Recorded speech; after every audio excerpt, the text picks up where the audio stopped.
So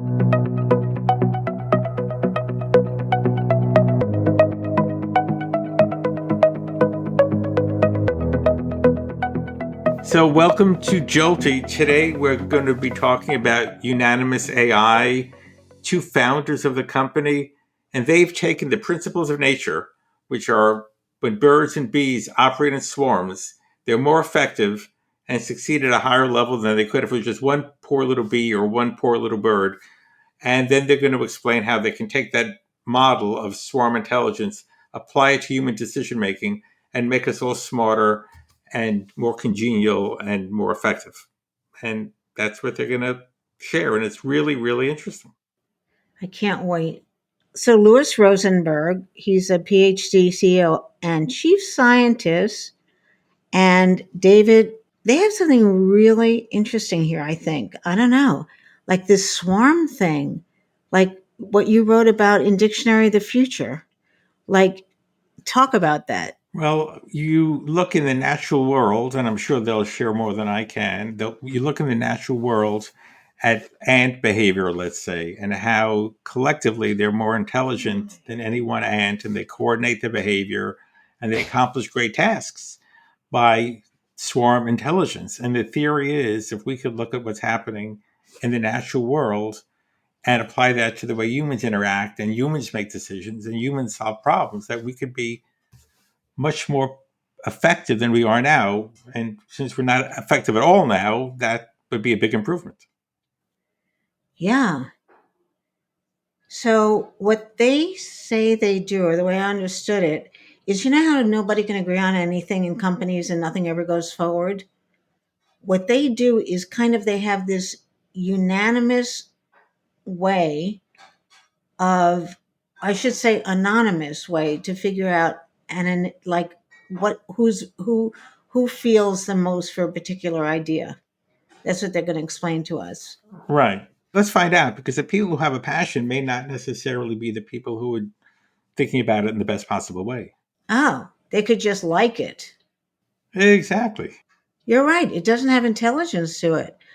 Right. How do they, I think they do weight it. We have to ask them that. Yeah, because we can't kill the idea before we even have the guests on. That would be a very short We show. could just hang up right now.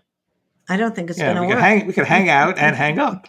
I don't, well, we could talk to each other. That's always good. That's what I mean by hang Yeah. out. Yeah, we could Yeah. hang up and hang out. Absolutely. Yeah. I think that's a great idea.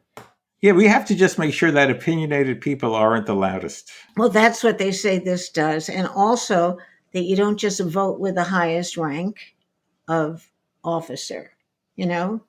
Do all the people swarming around there, do they are they all responsible for making the idea happen? That's another piece of weight, right? If I don't think I have to do it, something real and making something really happen, I could think it's a great idea because I know I don't have to do it. And that's really thrilling. And if it doesn't work, I could blame somebody else. It's somebody else's burden, so go ahead and Yeah. Go ahead. exactly. Sounds good.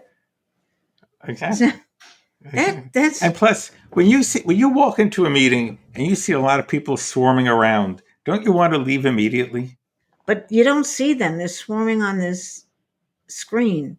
Right, but don't. But the question, it's the same question really, which is, doesn't the presence of too many people make you inherently worried that bad stuff is going to happen? Yeah, would it make me defensive to know that everybody's swarming around? And you know what else? I'm usually the distaff person. I'm usually the one that's like out there and the other people are, Right, in this group. I think you have some of that same issue. right.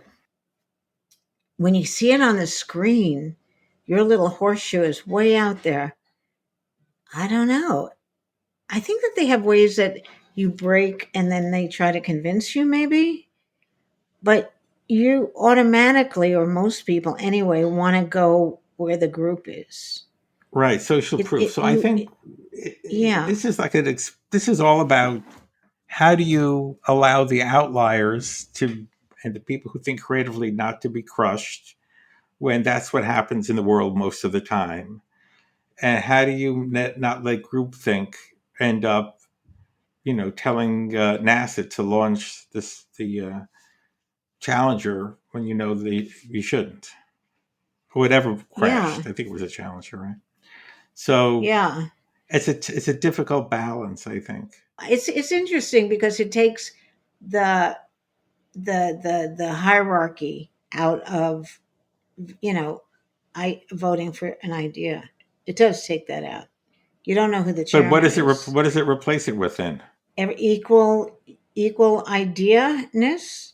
Maybe, I don't know. I think that stupidity is equally distributed across hierarchy. Now you're confusing me. In other words, it used to be, oh, the higher up you went, those people were Yeah. smarter, they got promoted, let them make the decisions. Now Oh, you're I saying see. push it down because maybe the person at the top isn't right, but maybe the people on the bottom are equally misguided. Yeah. And who cares if they all vote one way if they're not that smart? Exactly. Maybe you need somebody else, some genius. Hello. Hey, Hey, gents. Hello. Hey, I want you to meet my beloved friend and partner at good to meet you. Jolte, Adam Hanft. And Hey, guys. these are Pleasure. my new besties, David and Louis. Hey, And guys. now we were talking about like this thing. First, we'll let you explain it because that's the best thing to do. Explain what it is, what swarm intelligence is to our audience, and including the name of the company and how you met and everything. In a book that Faith and I wrote 2 decades ago called Dictionary of the Future, which was a list of terms that were just that, we included swarm intelligence. So 20 years ago, we said, hey, something is going to be happening here, and you guys made it happen. So we're thrilled to meet you and find out how you've taken that into reality. It's nice to be here. Thank you for the invitation. Oh, pleasure. So, who would like to try to explain what it is that you do? Sure. So, Unanimous AI, we're a really different type of artificial intelligence company. And I say that because almost all the work in AI right now is focused on replacing people with algorithms, automating decisions, automating all kinds of human processes.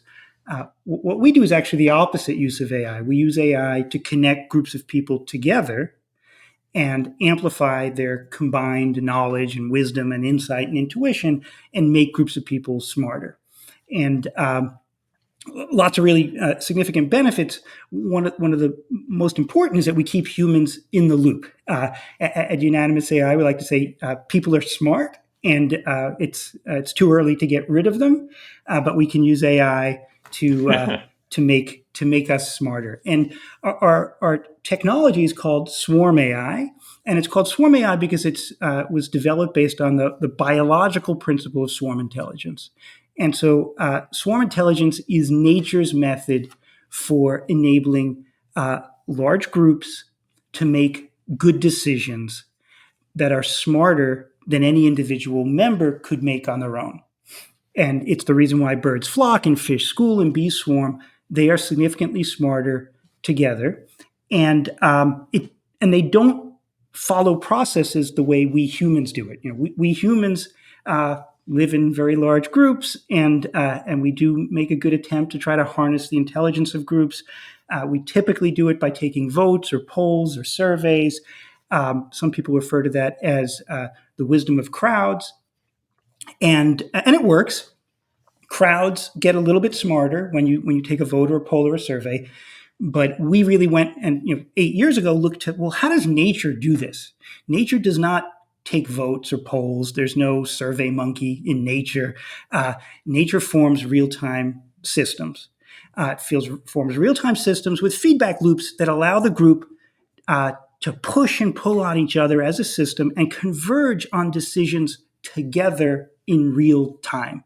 And so you can think of a school of fish. That's the best way to think of a swarm intelligence. Think of a school of fish. There could be hundreds of individuals, even thousands of individuals. Each one of those individuals has a slightly different view of the world, right? That they can see the ocean from a different perspective. Each one of those individuals has a slightly different history, slightly different temperament, slightly different experiences. And so they're all slightly unique. And they work together as a unified intelligence to navigate the ocean. They navigate the ocean, and they function as what biologists would call a super intelligence, and they do it very, very effectively. Right. Fish have existed for hundreds of millions of years, making all the decisions that they need to make, and there's no single fish that's in charge. They are collectively making decisions as systems. They're making decisions that the individuals on their own couldn't make.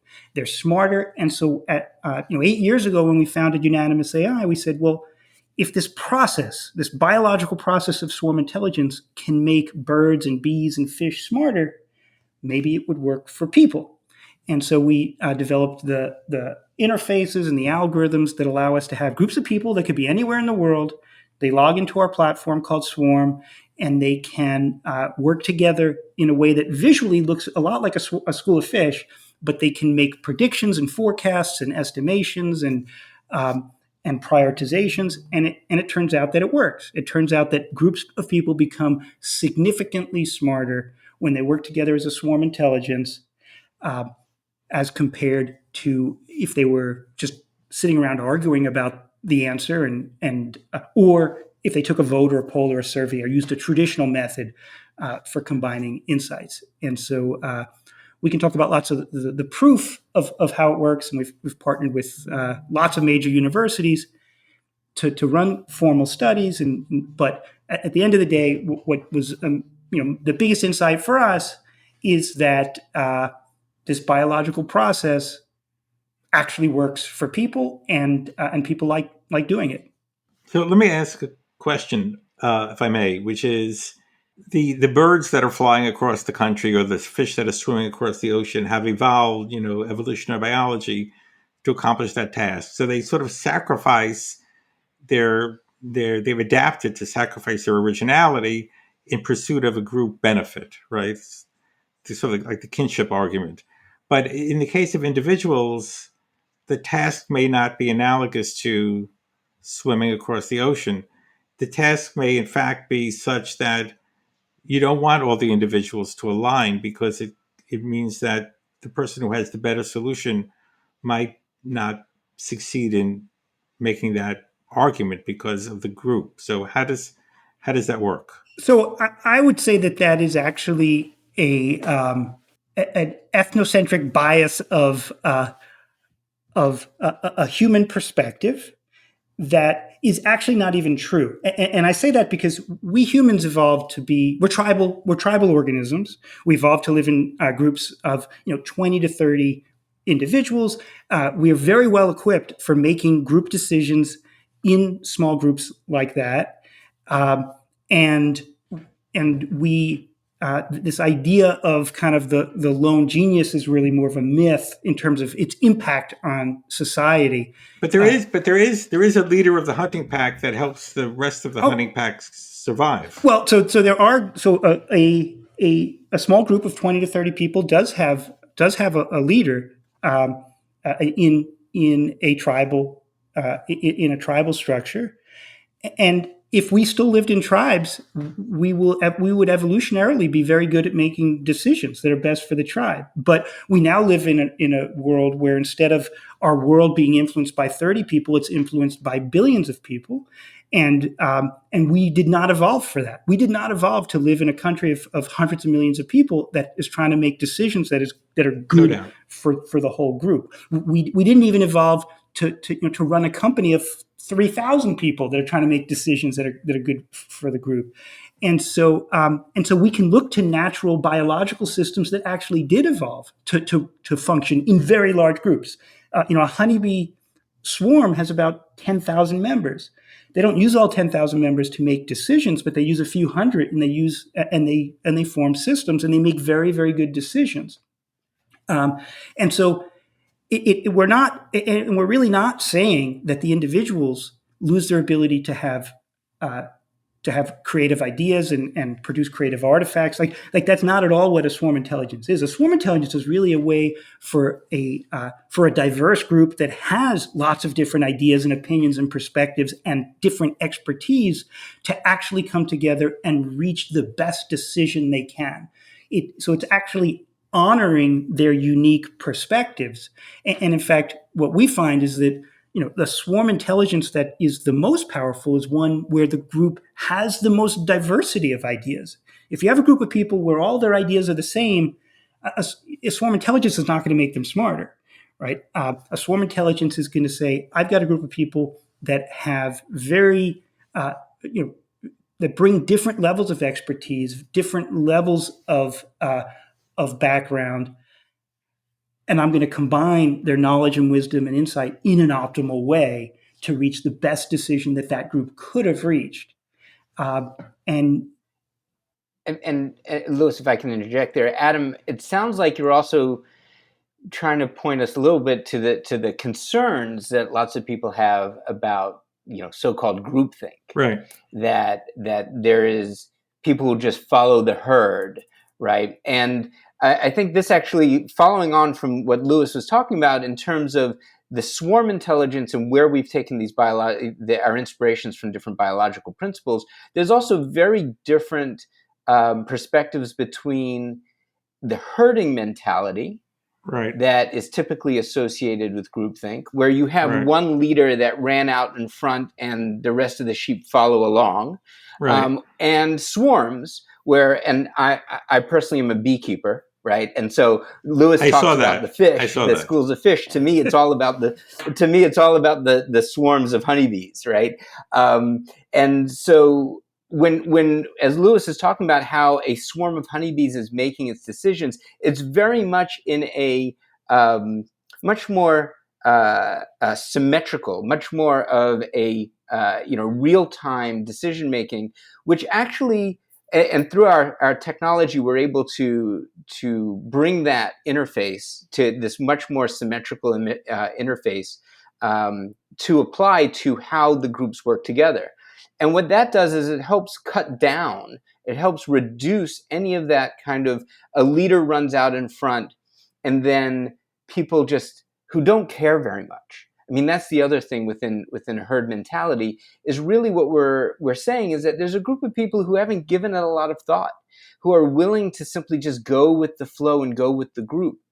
Within our interface, we're able to mitigate that behavior and actually allow people to bring to the fore their those topics, those issues, their personal perspectives that really have the greatest amount of conviction for them individually. How did they do that? Maybe you could give us some examples. so to give you an example of like a formal study where we've looked at, can we amplify the intelligence of a group? We did a study with MIT, for example, where we looked at groups of financial traders. So groups of financial traders, they spend a lot of time studying markets, understanding markets, trying to get intuition about where things are going. They can make their predictions alone as individuals, or they can come together, they can sit in a conference room, they could take a vote and make a decision as a group. And we did a study to say, well, what happens when we use those same, when they come together and they work together as a swarm? Would they actually converge as a system on the best prediction they can? And so we had these groups of people predict the price of oil, the price of gold, and the price of the S&P 500 every week for 20 weeks, for 20 consecutive weeks. And they did it all three ways. And the published study showed that when they worked together as a swarm, they were 26% more accurate in predicting the change in price in these different assets than they would on their own. And if you look at the individuals who participated, the swarm was smarter than any one of those individuals would have been on their own. And it's because the combination of their insights is smarter than the individuals if we give them the ability to express their varying levels of conviction. Meaning, some of those people have high levels of conviction on certain assets and certain timeframes. Some of those individuals have lower levels of conviction. They might not even viscerally know exactly how much conviction they have, but when they work together as a swarm, you can think of it as this multi-directional tug of war where they're pushing and pulling against each other, and they're basically discovering together. Nobody's a leader, nobody's a follower. They're discovering together through the swarming process the strength of each of their convictions, and they find the answer that they can best agree upon. And we see again and again and again that it allows these groups to reach significantly better decisions than other methods. So how do they convince? Let's say they're deciding to buy a company or whatever. And I saw it was very interesting how, the little horseshoes move around. They all go to this corner or that thing or this thing. One loner is out there. When do they get a chance to convince each other? How do they convince each other? Right. It's a great question, because the swarming process is the deliberation process. It's the process that allows the group to reach a decision, but they could have a discussion beforehand. And in fact, one of our customers is the United Nations, and they actually have developed a really interesting process. And they use Swarm to forecast famines around the world.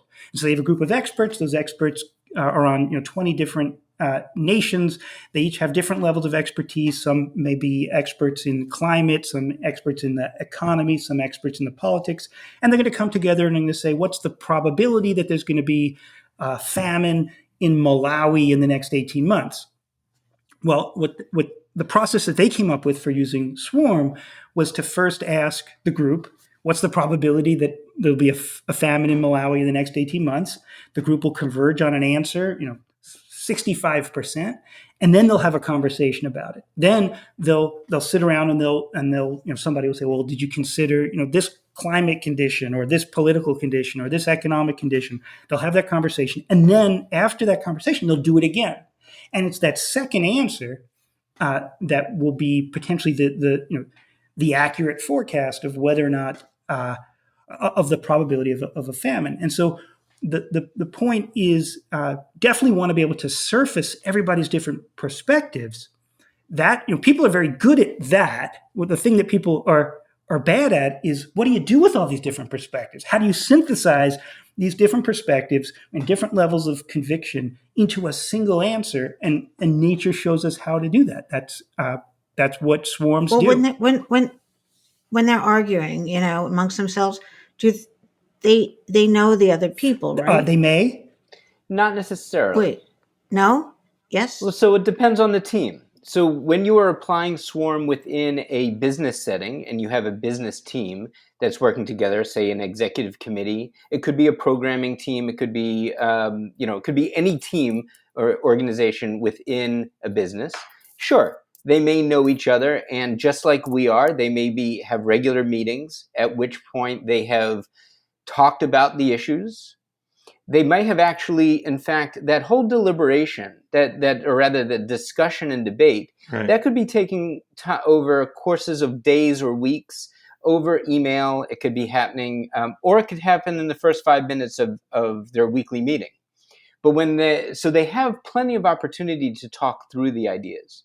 The problem is, as Louis was talking about, very often when people are working together in a team, there's certain kinds of biases that immediately come into that we're all very familiar with, right? Within interpersonal relationships, the loudest person in the room can dominate the conversation.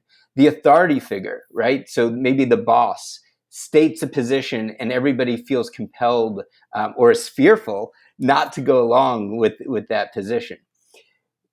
However that interaction has happened in the meeting where you've had the discussion and of the different ideas, when you move into Swarm and actually use the Swarm platform to make a decision, we work very hard to design the interface to be able to mitigate a lot of those biases, to be able to dampen down those biases so that we can get the most authentic representation of, as Louis was talking about, each person's different conviction, and allow them to interact through that deliberation to come to and converge on an optimal answer.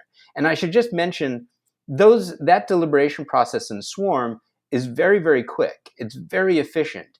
It almost always occurs in less than 60 seconds, typically within less than 30 seconds, for a group to be able to move to and converge upon an answer. Wait a minute. They talk for only 60 seconds?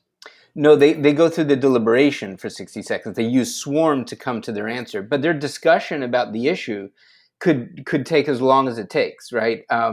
It could be an ongoing issue. It could be, as Louis was talking about with some of our organizations, they talk, they swarm to an answer, then they talk about it some more, and then they swarm to an answer. Really, swarm is allowing them to converge on the best choice Yeah, that but they like can. when they're in the room talking, they know who the highest ranking person is and what their highest ranking person believes. So then when you go to the anonymity and you just see a horseshoe, they know what horseshoe is the highest person. No, they don't. Well, they When you're actually, but they when you're do. actually, well, in the swarm interface, you No, don't I know know, but they who's in. do because they just heard them say what they believe and then they see them. Well, there'll be one of many, though, right? So if you have 20 or 30 people in the Yeah. room, if you have a dozen people in the room, typically, yes, if there's only one magnet heading towards a position that the boss has just been talking about, well, the boss really finds out very quickly that they're out on an island by themselves. I mean, one of the Okay. things that's worth mentioning about a swarm is that it's synchronous, meaning everybody's interacting at the exact same time. And so this idea that we often see of a leader and then followers really doesn't happen, doesn't materialize the same way as it does That's in good. other situations. And so even if you might suspect, oh, the person pulling in a certain way is the boss, by the time that happens, there might be 50 people pulling in the opposite direction and one person pulling, and so it diffuses that the what everybody maybe the misconception everybody might have, because a lot of those people are probably thinking, oh, I'm the only person who disagrees with the boss. And then they suddenly realize instantly, no, we all disagree with the boss.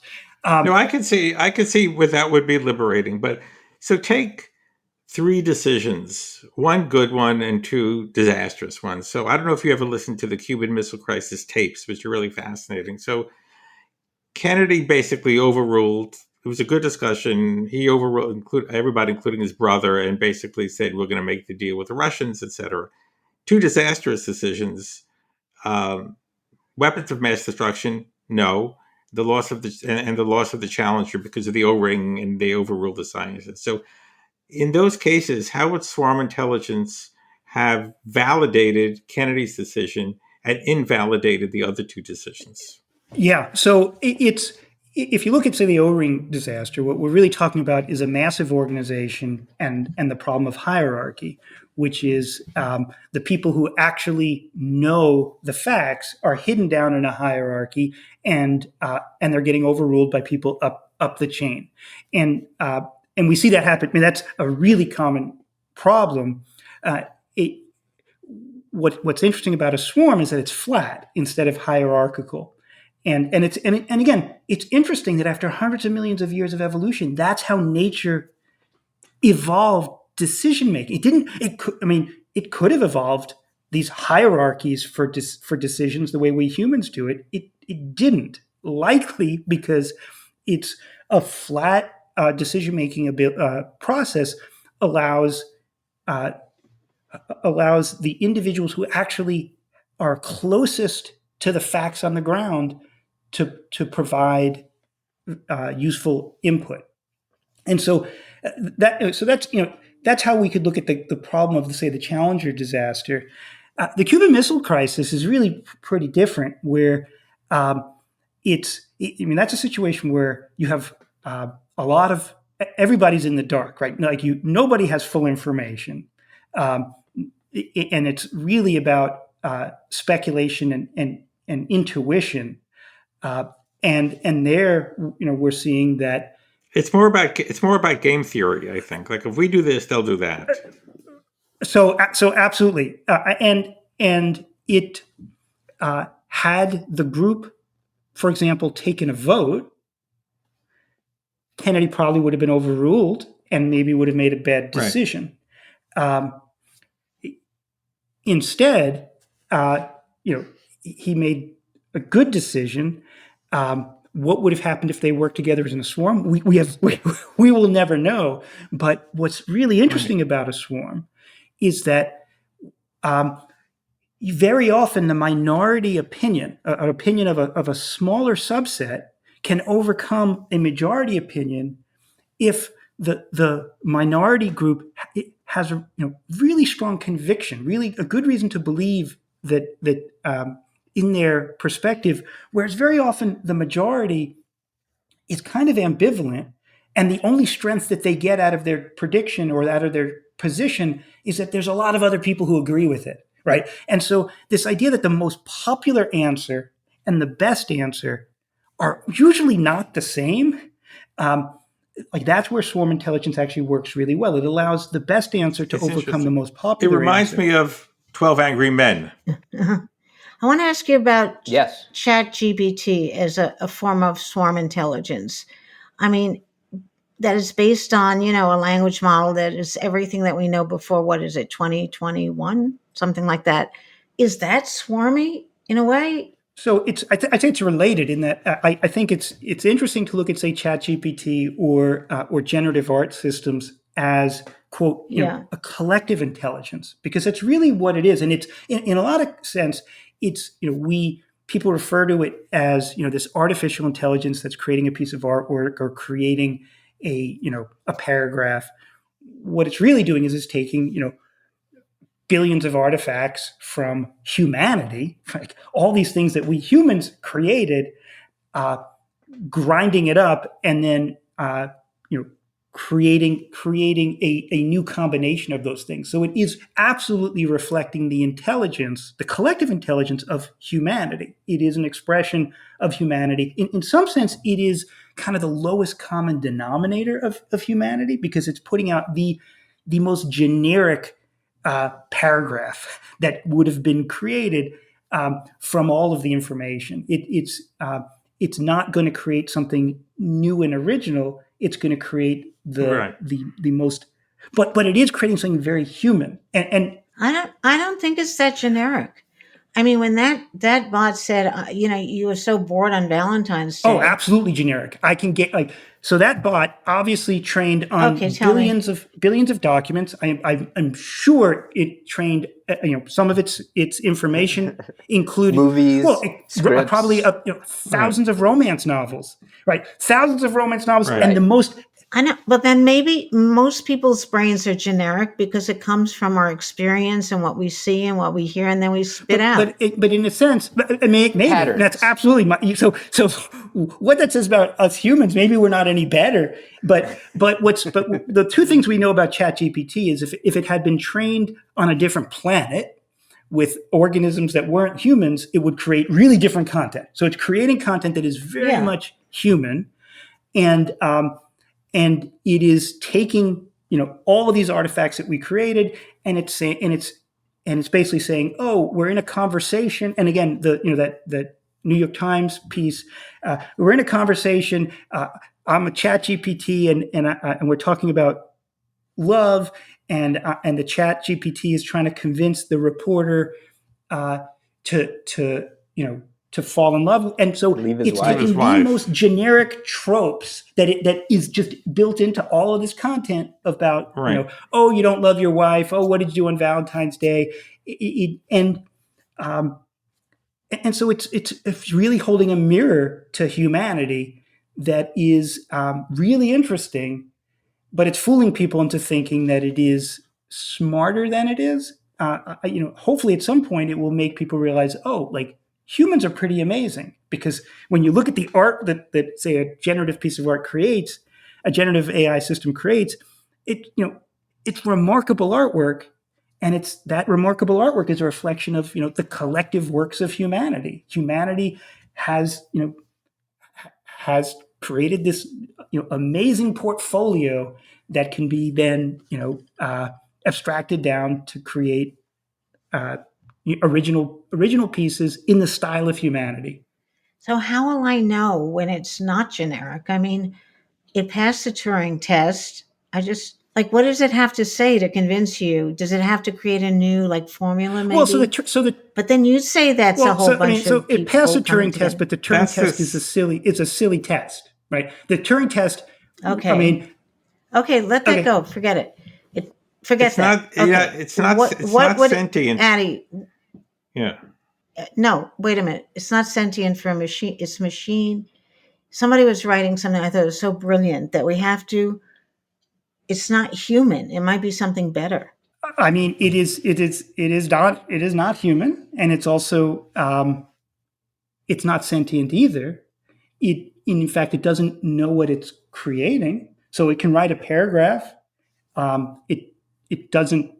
It could write a paragraph about, I could ask it to describe a cute puppy, and it can describe a cute puppy.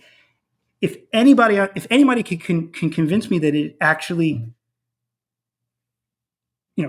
has any of the feelings of what a cute puppy is, like, that would be remarkable. But we don't, like, it. It is repeating what it's consumed in very convincing ways. It is very convincing at pretending to be a human because it's been Yeah, it's limited by what exists. Chat GPT and other large language models and other generative systems are really good at pretending to be human because it's been trained on massive amounts of human artifacts. And when we think, oh, it seems really human, it's because it's, again, really good at pretending. But it doesn't. It There's nothing that anyone has shown that is actually human about it. Well, I could say that about a lot of my friends. I'm sorry to hear that. Well, it's true though, because they're even the ones that seem very smart. They're just congealing a lot of stuff that they learned, that they know, that they heard, maybe that they put together in a unique way, and speaking and acting smart. I'm not convinced by your argument, actually, and we just have to go a little further and wait, and see about that. But it is swarmy, right? I mean, it is a whole bunch of stuff coming together. It definitely is aggregating a large collective body of work from humanity, and it is reflecting the values and perspectives of humanity. And again, if the ChatGPT was trained on some other planet, everything that came out would be completely different. But if it's giving me how most people felt on Valentine's Day, that's kind of interesting. Well, I'm not sure it's doing that. I think when Lewis says that it's trained on, we have to remember that it's trained on those things that have been digitized, right, and that it has the capability. So a lot of popular entertainment, a lot of romance novels, a lot of tropes that, granted, you can say that stereotypes and tropes and trends are things that are reflective of the way society, Feels. some of the things that way Yeah. society works, but it is not necessarily reflective of the best choices or the choices that best reflect how the majority of people who feel It in a does, though. particular way. I thought he was so truthful. I mean, when it said you were bored, I will tell you, well, 50% divorce rate, right? Of the other 50%, I'd say 40% are just hanging around because they don't want to pay alimony or something. And so 10% are happy. I mean, my attitude. But there was nothing from that conversation that would lead it to do that. It sort of made that jump. It was that group leap. intelligence. ChatGPT is limited by what already exists. It's that simple. Now, your friends who are boring are limited by what exists in their brains, but maybe one day your friend will say that the rain reminds me of garlic and oil sputtering in a pan, and nobody ever thought that before. ChatGPT can't do that. We don't know. No, we do, because Well, it's drawing. you're right. I mean, we It's don't know. I mean, it's one day early, it might be right? able to. Sure, but it's very early. Absolutely, it's very early, and it's a tremendous technology. It's going to be fascinating to see where it goes. Regardless of whether or not it knows what it's saying, and I would say that there's no evidence it knows what it's saying, but that doesn't make it any less of a remarkable technology. It's absolutely a remarkable technology, Exactly. and it can create artifacts from the vast library of what humanity created, and so it is remarkable what it can do. So if we can just kind of pivot from ChatGPT to your digital doppelganger thinking and thesis in terms of transhuman possibilities. These seem to me to be related, which is there's a limit to what AI can do, and those who say that we can upload our consciousness are stating the impossible theoretically. So, but I don't want to put words in your mouth. So why don't you help us understand what your Sure. position So is? the idea that you can upload your consciousness is actually based on a sound premise, which is that if I can copy the structure of your brain down to the molecular level and reproduce it inside of a computer, inside of a simulation, that it would function just like your brain, and so in theory that's possible. Extremely difficult because your brain has 85 billion neurons, and each one has thousands of connections. There's over 100 trillion connections, and that's like, to get a sense of like how massive that number is. That's like an order of magnitude more than the number of stars in the Milky Way galaxy. So the question is, could you create a scanner that could scan your brain, all of the structure, all of the connections down to the molecular level? In theory, you could. We're nowhere close to being able to do it, but in theory, you could. And if you did, it could create an exact duplicate of you in a simulation. And I don't dispute that at all. That's like, if we had magical technology that could, do that scan and create that software, that would be a duplicate of you. Where I dispute is that's a duplicate of you, but it is not you. It does not make you live forever. And there's a really simple thought experiment that proves that, which is, let's imagine that you're walking down the street and you don't realize it, but you walk underneath one of these scanners, right? You walk underneath one of these scanners, it scans your brain, you keep walking. You have no idea that somebody just scanned your brain and they just created a copy and it's in a computer somewhere. And so you're walking down the street and I meet you at the corner and I say, hey, like, we just copied you. You're good. Jump in front of traffic. You can die now because we have a copy of you. You'll say, no, I'm not doing that. You say, well, why not? We copied you. You say, well, that's not me. That's a copy of me. I'm me. I'm going to protect me. I'm not jumping in front of traffic. And so we can have a copy. You can create a copy. It will be identical to you, but it will not be you.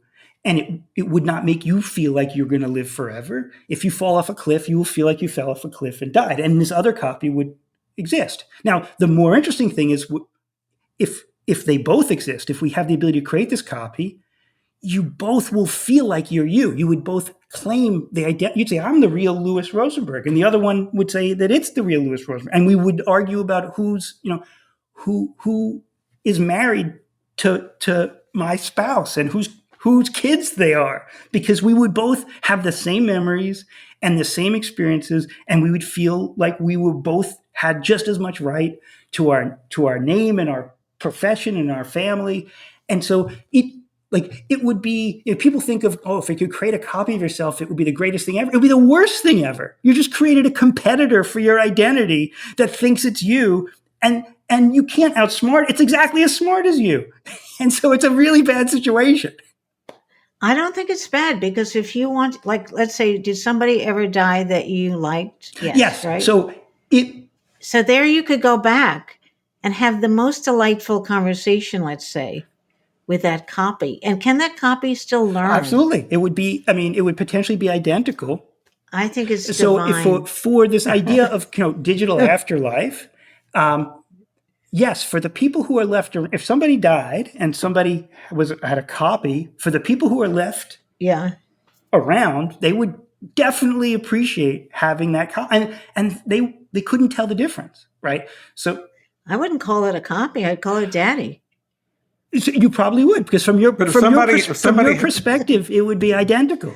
Yeah. And so from your perspective, it would be identical. But if you had created those two people, and then you said to them, okay, which one wants to jump off the cliff, because we only need one of you, they would both insist that they are the real one and that they don't want to be the one to jump off the cliff. If somebody has dementia, wouldn't you want to sort of freeze them at that point and then So you absolutely could. You could scan the. I mean, if you had this technology, and this I think technology is that's very difficult, but if you could scan this technology, if you could scan a person before they had dementia, uh, and then have this duplicate, yeah. you would again have this. You would again have this morality problem because the person with dementia would still say, "I'm still like, yeah, I'm not as sharp as I used to be, but I'm still the real me." No, I don't think people are going to be that fussy about it. And anyway, you could reinsert the brain without dementia into the dementia body. But again, Possible. like you would be killing you would be literally killing the dementia person, killing them. That's a good thing.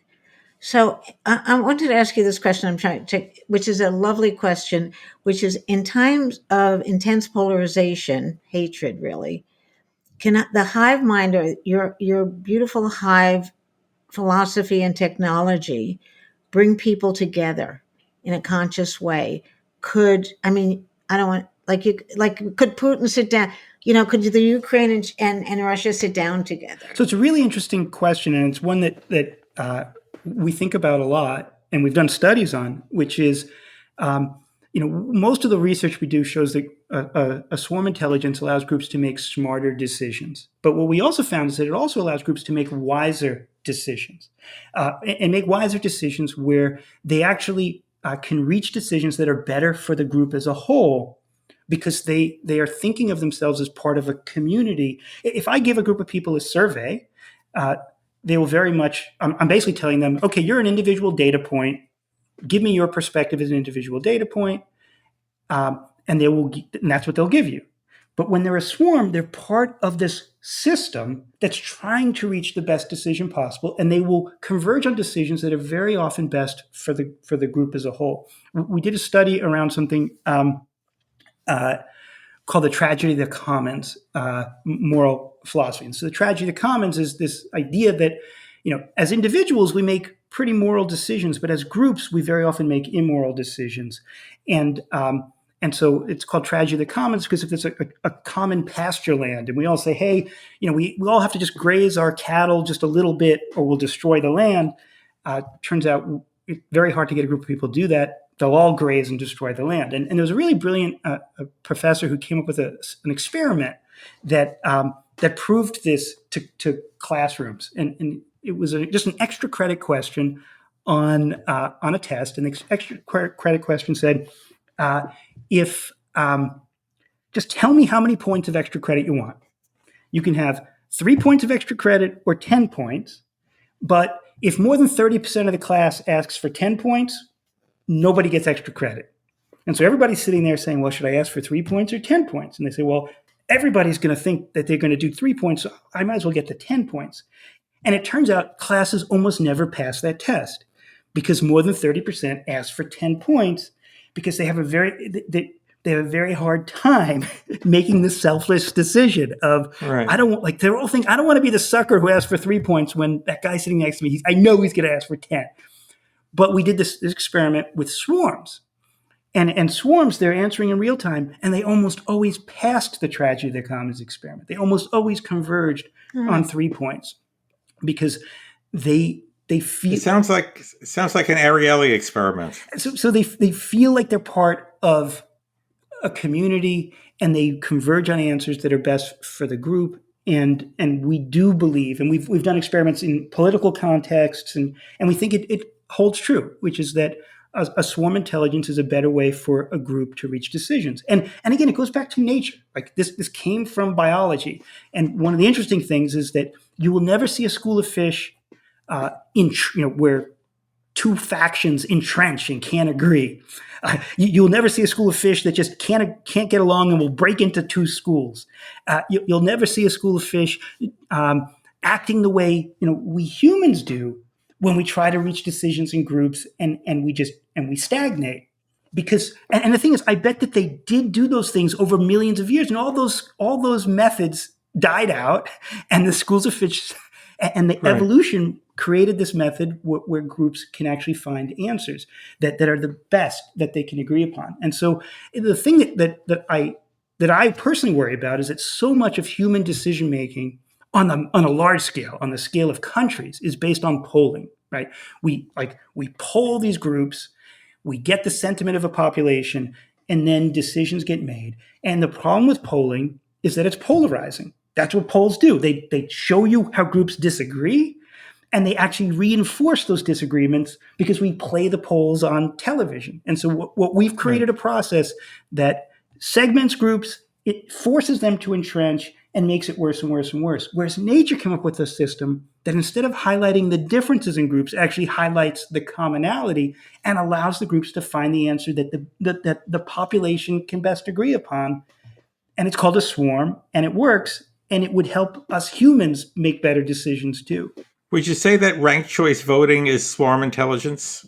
So ranked choice voting is Well, wait a minute. Say what that is, Addie. Ranked choice voting is you basically have people vote. They vote their choices, like 1, 2, and 3.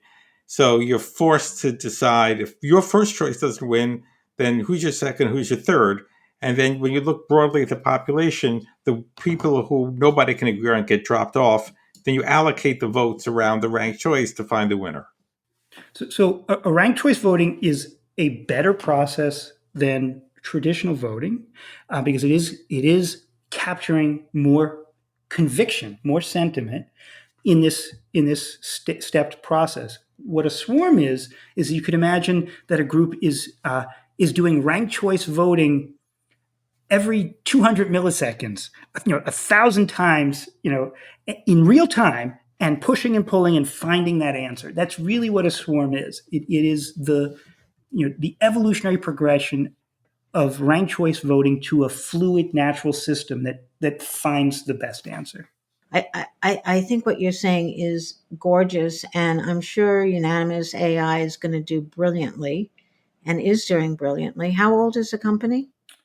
We've been doing this for 7 years. Oh, that's a lucky number. Yeah, and it's starting from scratch, from developing a core technology up from the bottom, and we had no idea if it was going to work when we started. It was just, hey, it works for nature. It should work for people.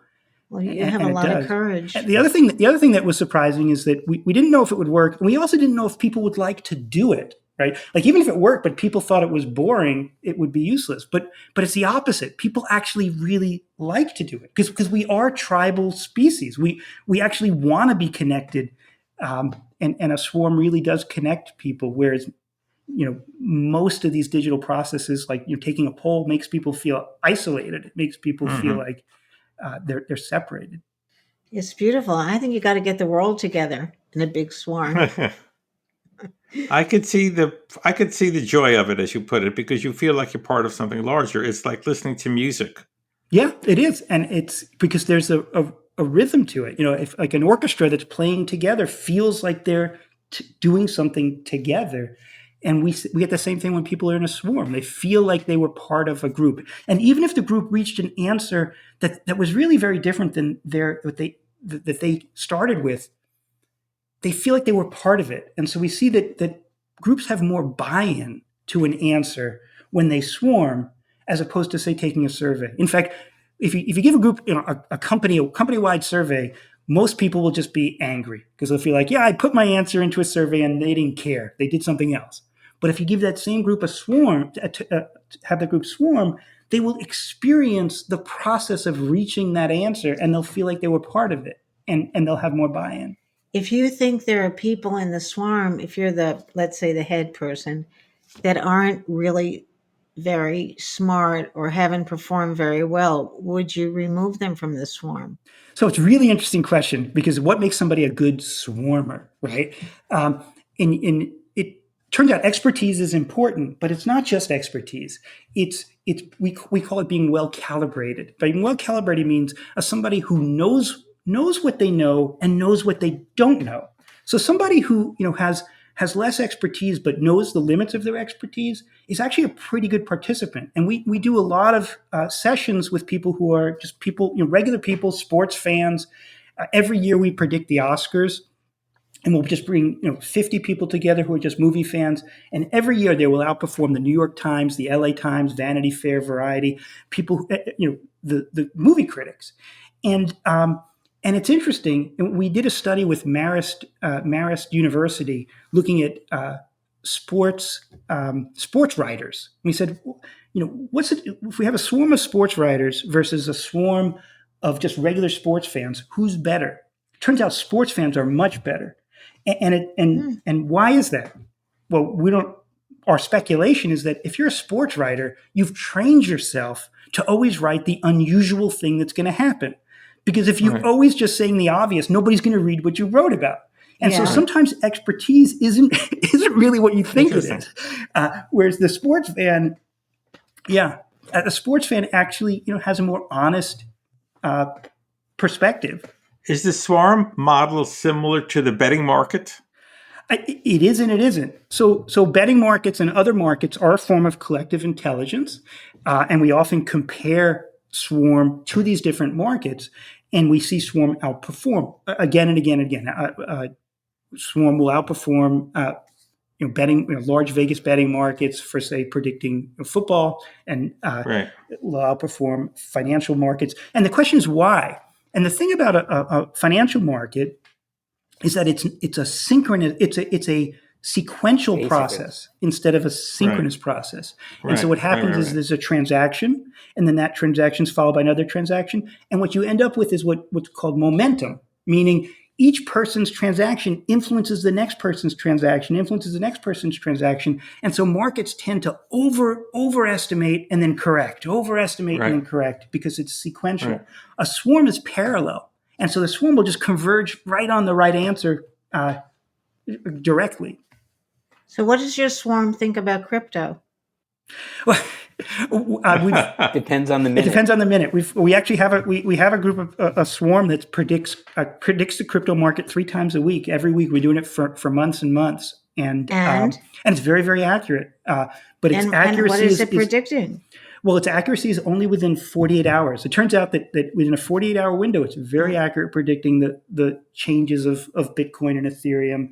But anything longer than that, it cannot do it. And it very well might be that it's just not predictable. It's not predictable out at these longer time periods because it's impacted by these external events. And one of the things that we learn we do a lot of forecasting. One of the things that we learn is that not everything is predictable, or not everything's predictable on different time scales. Certain things are predictable only in short term. Certain things are only predictable on longer time scales. But swarms, when we get groups of people together, swarms tend to be very good at predicting elections, predicting even things like the Oscars, predicting sporting events, because people are smart. And if you combine their insights, they become really smart. Right. Well, this has been fascinating. Thank you. Thanks so much for spending time. Yeah, thanks. That was fun. And we'll see you soon. See you in the future. Thanks very much. I hope. See you in a swarm. So I'm sort of convinced. Now I am too. Right. Well, they could make a lot of money betting. Yes, I don't know if it's ethical, but I would if I was them. They should. I bet you they do. I don't know if they do. That's not right to say. They seem very, very, serious. But I think, we could just ask them and then bet. Right. I think we should do that. I was thinking when 2 companies merge and you have radically different cultures and radically different ways of operating and difficulty in coming to a decision, I think they can make a lot of money marketing this to companies that are merging and have cultural issues to reconcile. I agree, but the head person would have to give up some power. Well, that's the theory of their model, right? Which is if the head person, I know, like the head person right now, nobody wants to disagree, so everybody sits in sort of silent agreement. But a swarm would liberate people, and then maybe the head person would still make the wrong decision, but at least they'd have a more objective view of what the organization thinks, the swarm thinks. But let's say the swarm says there should be co-presidents, just as an example. Right. And each head person of each company wants to be president. That kind of thing. But I think it's definitely worth a try. Before Faith and I go, I just want to remind you to subscribe to Jolty, follow us, listen on your podcast platform of choice, tell your friends, make your enemies like you better, and get Jolty out into the world. We thank you. Yeah, beam us up, babies. Ciao. Beam us up. Keep us up.